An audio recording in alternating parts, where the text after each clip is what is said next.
अस्सलाम वालेकुम। अल्लाह के नाम से शुरू जो बड़ा मेहरबान निहायत रहम करने वाला है। आज मैं आपके साथ शेयर करूंगी बग़ैर बेसन के, बग़ैर किसी भी दाल के इस्तेमाल किए हुए मज़ेदार किस्म के क्रिस्पी पकौड़े।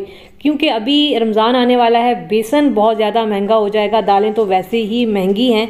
तो आज मैं आपके साथ सस्ती और मज़ेदार सी रेसिपी शेयर करूंगी। इसके अलावा कभी कभी बेसन ख़त्म हो जाता है, घर में नहीं होता, बाज़ार जाने वाला कोई भी नहीं है, तब भी आप ये मज़ेदार पकौड़े बना सकते हैं। ये इतने मज़ेदार पकौड़े बनते हैं कि कोई भी नहीं पहचानेगा कि आपने इसको बग़ैर बेसन, बग़ैर किसी भी दाल के इस्तेमाल के ये मज़ेदार पकौड़े बनाए हैं। तो कैसे बनेंगे ये मज़ेदार क्रिस्पी पकौड़े? रेसिपी पसंद आए चैनल को ज़रूर सब्सक्राइब करना है। स्टार्ट करेंगे। बिस्मिल्लाहिर्रहमानिर्रहीम। तो यहाँ पे जी मैंने लिए हैं प्याज, क्योंकि हम प्याज के पकौड़े बना रहे हैं। 2 मीडियम साइज़ की प्याज स्लाइस में बारीक कटी हुई। इसके अलावा 3 हमें चाहिए होंगे ब्रेड के स्लाइस। घर में अक्सर ब्रेड रखा हुआ होता है, आप इसका इस्तेमाल कर सकते हैं। मेरे पास छोटे साइज़ वाला ब्रेड था तो मैं यहाँ पे 3 स्लाइसेस ले रही हूँ। अगर आपके पास मीडियम साइज़ वाला हो तो आप 2 स्लाइस भी ले सकते हैं। इसके बाद क्या करेंगे कि हमने ये जो ब्रेड स्लाइस है इनको सोक कर लेना है। इसके ऊपर मैं पानी डालूंगी और इनको अच्छा सा हमने गीला करना है। तकरीबन आधा कप जितना मैं पानी इसमें डालूंगी। इसके बाद दोनों हथेलियों की मदद से हमने ये जो ब्रेड में पानी डाला है ये पूरा का पूरा निचोड़ के निकाल लेना है। ठीक है, बस मकसद ये है कि हमने ब्रेड को गीला करना है ताकि इसमें मॉइस्चर आ जाए। बिल्कुल ड्राई रूखी ब्रेड नहीं चाहिए, क्योंकि हम पकौड़ों में किसी किस्म का पानी इस्तेमाल नहीं करने वाले हैं। तो ये बस इस तरीके से हाथों की मदद से निचोड़ते हुए हमने पानी निकालना है और जितना मुमकिन हो सके आपने पानी इनका निकाल लेना है। अब ये जो लास्ट वाली है इसका भी हम इसी तरीके से निचोड़ते हुए पानी निकाल लेंगे। ठीक है, टूट जाती है, कोई मसले वाली बात नहीं है। इसके बाद तीनों स्लाइसेस को हमने शामिल करना है प्याज में। इसके बाद मसाले इसमें क्या क्या जाएंगे? 1/2 टेबल स्पून कुटा हुआ या पिसा हुआ लहसुन अदरक। इसके अलावा 2 या फिर 3 हरी मिर्चें कटी हुई, या फिर आपको जितना स्पाइसी रखना है उस हिसाब से आप इसमें हरी मिर्चें डाल सकते हैं। थोड़ा सा कटा हुआ हम इसमें डालेंगे हरा धनिया, तकरीबन 2 से 3 टेबल स्पून के बराबर। कुटा हुआ धनिया 1 टेबल स्पून मैं इसमें डालूंगी। इसके अलावा कुटा हुआ ज़ीरा भी हम इसमें डालेंगे तकरीबन 1 टेबल स्पून के बराबर, क्योंकि इससे बड़ा अच्छा फ्लेवर आता है पकौड़ों का। 1 टीस्पून कुटी हुई लाल मिर्च मैं इसमें डालूंगी। मिर्चें आप अपने हिसाब से कम ज़्यादा रख सकते हैं। इसके अलावा इसको और मज़ेदार बनाने के लिए मैं इसमें डालूंगी अनार दाना, तकरीबन 1/2 टेबल स्पून के बराबर।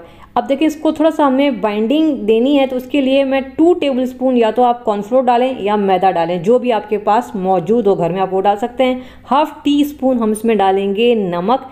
इसके अलावा हम इसमें डालेंगे 1 अदद अंडा। अब हम इन सारी चीज़ों को अच्छा सा मिक्स करेंगे, लेकिन इसमें किसी किस्म का पानी का इस्तेमाल नहीं करेंगे। तभी हमने ब्रेड को गीला किया था ताकि हम इसमें पानी ना डालें। ब्रेड गीला है, अंडा डाला है, बस इसी से बहुत ही ज़बरदस्त किस्म का मिक्सचर तैयार हो जाएगा। अब देखिए ये बिल्कुल वाइट वाइट है और हमारा देसी खाना जब तक कलरफुल ना हो मज़ा नहीं आता। बिल्कुल बेरंग सा ये पकौड़ों का मिक्सचर तैयार हुआ है। तो मैं क्या करूँगी, इसको थोड़ा सा जान डालने के लिए मैं इसमें डालूंगी हल्दी। तकरीबन 1/2 टीस्पून के बराबर हम इसमें डालेंगे हल्दी, ताकि इसमें कलर आए, किसी को पता ही ना चले कि हमने बग़ैर बेसन के ये पकौड़े बनाए हैं। क्योंकि अगर हम हल्दी नहीं डालेंगे ना तो ये अंदर से बिल्कुल वाइट वाइट निकलेंगे और दिखने में भी अच्छे नहीं लगेंगे और फिर मज़ा भी नहीं आएगा। मिक्सिंग हमने बहुत अच्छी इसकी करनी है ताकि ब्रेड इसमें अच्छा सा मिक्स हो जाए। तो अब ये देख रहे हैं, अब मसाले में बहुत ज़बरदस्त किस्म की जान आ गई है और अब ऐसा लग रहा है कि जैसे हमने बेसन से ये पकौड़ों का मसाला तैयार किया है। सब्जियां आप अपनी पसंद के हिसाब से भी इसमें डाल सकते हैं, आलू भी डाल सकते हैं, बंद गोभी डाल सकते हैं, जो भी आपको पसंद हो आप इसमें डाल सकते हैं। ऑयल हमने यहाँ पे गर्म होने के लिए रख दिया है और इसके बाद ये जो मज़ेदार किस्म के जो पकौड़े हैं इनको हम फ्राई करना स्टार्ट करेंगे। ऑयल गर्म हो जाए तो फिर आपने आंच को हल्का करना है, मीडियम पे ले जाना है, वरना क्या होगा कि पकौड़े हमारे जलना स्टार्ट हो जाएंगे।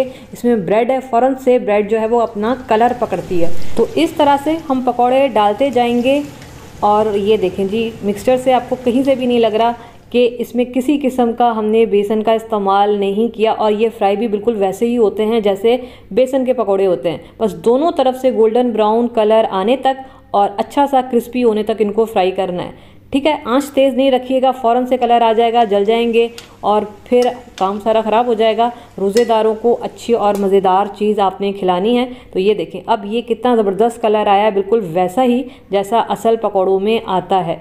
और एक एक करके हमने इनको निकाल लेना है।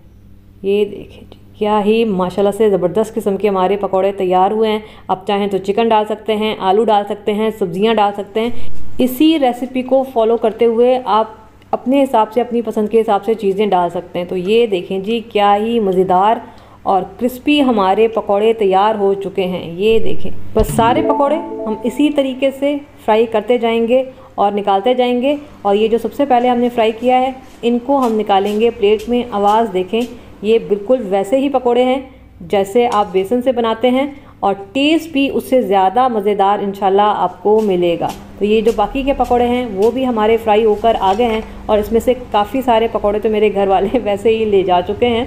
जो थोड़े बहुत हैं वो मैं आपको दिखा देती हूँ। ये देखें, ये देखें, बिल्कुल वैसा ही है जैसा नॉर्मल पकौड़ा होता है। टेस्ट भी वैसा मिलेगा इंशाल्लाह, और लुक भी वैसा ही है। ये अंदर से मैं आपको दिखा देती हूँ। ये देखें, अगर हम हल्दी नहीं डालते ना तो ये अंदर से वाइट वाइट निकलते और फिर जो है वो मज़ा नहीं आता। तभी मैंने इसमें थोड़ी सी हल्दी डाल दी है। घर में अगर बेसन ना हो, दाल ना हो, और बाज़ार जाने वाला कोई ना हो, या फिर बेसन अभी बहुत ज़्यादा महंगा होने वाला है, तो इसके बग़ैर बहुत ही मज़ेदार किस्म के आप पकौड़े रमज़ान इफ़्तार के लिए बना सकते हैं। क्योंकि इफ़्तार में अगर पकौड़े नहीं होते ना तो फिर मज़ा नहीं आता।